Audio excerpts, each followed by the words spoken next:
امام بشیر احمد فردوسی صاحب آپ تشریف لائے اپنے خوبصورت انداز میں جگر گوشہ سلطان الاولیاء حضرت سخی سلطان باہو کے عظیم شہزادے کو دعوت خطاب پیش کریں گے. نعرہ لگا کر استقبال کیجیے. نعرہ تکبیر، نعرہ رسالت، نعرہ حیدری، نعرہ غوثیہ.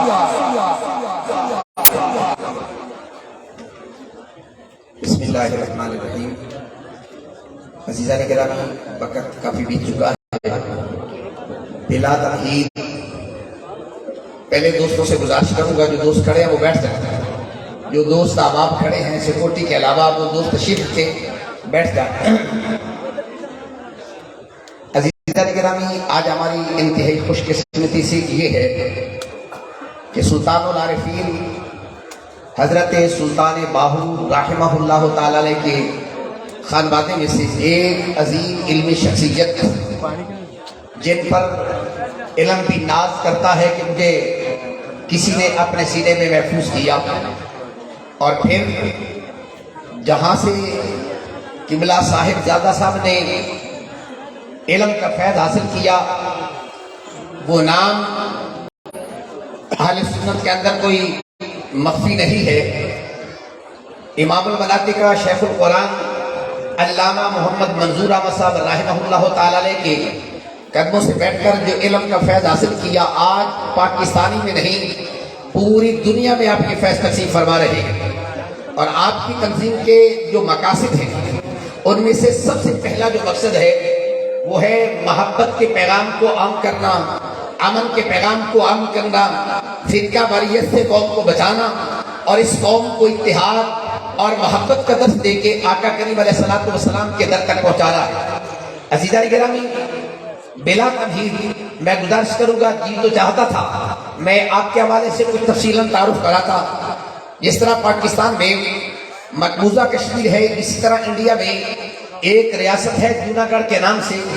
وہاں بھی آپ کو بلا کے باقاعدہ طور پر آپ کو وہاں کا دیوان اعظم بنایا گیا ہے. اور آپ کی جو خدمات ہیں صرف پاکستان نہیں بلکہ انٹرنیشنل سطح پر پوری دنیا کے اندر آپ کے پیغامات پہنچ رہے ہیں. جس علمی حوالے سے، فکری حوالے سے، نظریاتی حوالے سے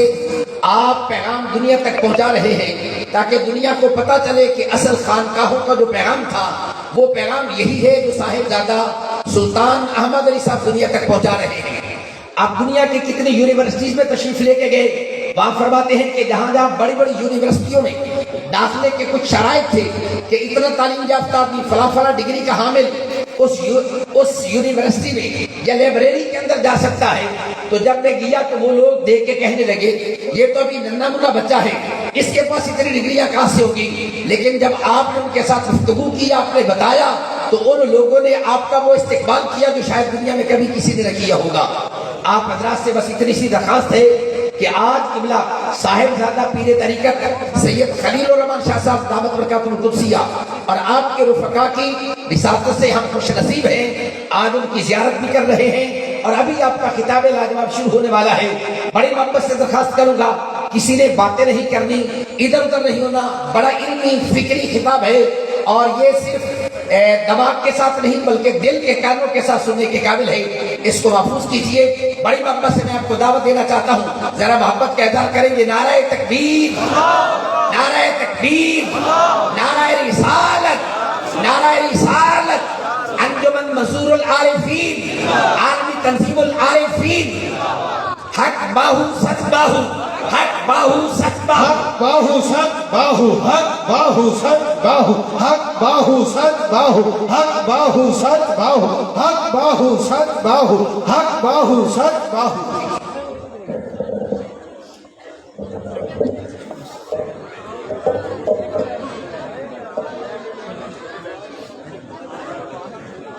الحمد للہ وحدہ، الصلاة والسلام علی من لا نبی بعدہ وعلی آلہ وصحبہ اجمعین. اللہ لا الہ الا هو الحی القیوم لا تأخذہ سنة ولا نوم له ما فی السماوات وما فی الارض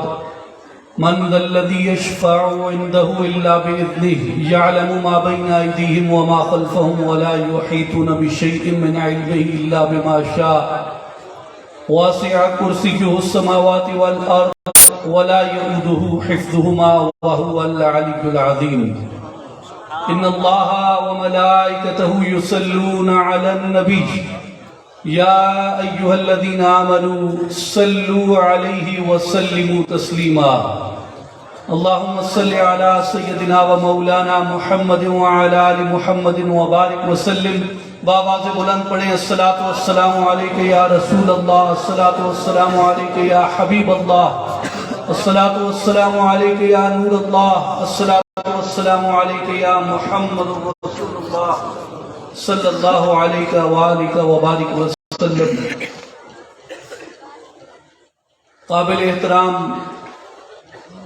عزت مآب مشائخ اعظام،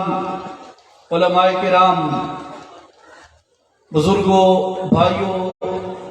ساتھیوں، السلام علیکم ورحمۃ اللہ وبرکاتہ۔ ناچیز کے لیے یہ شرف کی،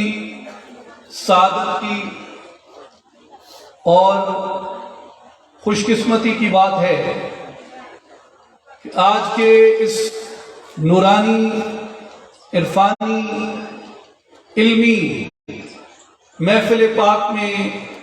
حاضر ہونے کی سعادت حاصل کر رہا ہوں، جس کے لیے میں تہہ دل سے شکر گزار ہوں حضرت قبلہ پیر طریقت صاحبزادہ سید خلیل الرحمان شاہ صاحب چشتی زیدہ مجدہو کا کہ آپ نے مجھے اس محبت سے سرفراز فرمایا، اور بلا شبہ آپ کی شخصیت اہل السنہ کے لیے باران رحمت سے کم نہیں۔ اہل طریقت میں، اہل علم میں، اہل تحرک میں اللہ تبارک و تعالیٰ نے آپ کو ایک مقام عطا فرمایا ہے، اور میرے لیے یہ بھی بڑی خوشی کی بات ہے، اور مجھے دلی طور پہ بڑی مسرت ہوتی ہے جب میں کسی ایسی خانقاہ پہ حاضری کرتا ہوں جس کے ساتھ دینی مدرسہ اور جدید تعلیم کے دیگر ادارے متصل ہوں، اس لیے کہ ہم جس روایت سے تعلق رکھتے ہیں طریقت کی، یہ طریقت کی وہ روایت ہے جس کے متعلق سیدنا امام جنید بغدادی رضی اللہ تعالی عنہ کا قول مبارک مختلف اولیاء کاملین نے اپنی کتب میں نقل فرمایا ہے۔ آپ سے پوچھا گیا کہ تصوف کیا ہے، تو حضرت امام جنید بغدادی نے جواب دیا کہ تصوف یہ ہے کہ بندے کے ایک ہاتھ میں کتاب اللہ ہو اور دوسرے ہاتھ میں سنت رسول اللہ ہو۔ اس لیے جہاں سے خانقاہ سے تربیت پھوٹتی ہے، جہاں خانقاہ سے عرفان کے اور فیض کے چشمے پھوٹتے ہیں، وہاں پہ علم اور عرفان، شریعت اور طریقت، ظاہر اور باطن، یہ دونوں ساتھ ساتھ چلتے ہیں۔ اور میرے بھائیوں، آج کا دن نبی اکرم خاتم النبیین محمد مصطفیٰ احمد مجتبیٰ صلی اللہ علیہ وآلہ وسلم کی معراج مبارک کے ساتھ بھی آج کے دن کی نسبت ہے، اور میں ان دونوں نسبتوں سے دو مختصر باتیں آپ سے عرض کروں گا۔ پہلی نسبت معراج شریف کی ہے، اور دوسری نسبت اس تقریب کی عرس مبارک سے ہے۔ آپ اگر قرآن مجید میں دیکھیں، جہاں سورہ والنجم میں اللہ تبارک و تعالیٰ نے نبی اکرم صلی اللہ علیہ وآلہ وسلم کے معراج مبارک کی کیفیات کو بیان فرمایا، تو اس کا آغاز فرمایا والنجم اذا ہوا۔ قسم ہے ستارے کی، قسم ہے نجم کی،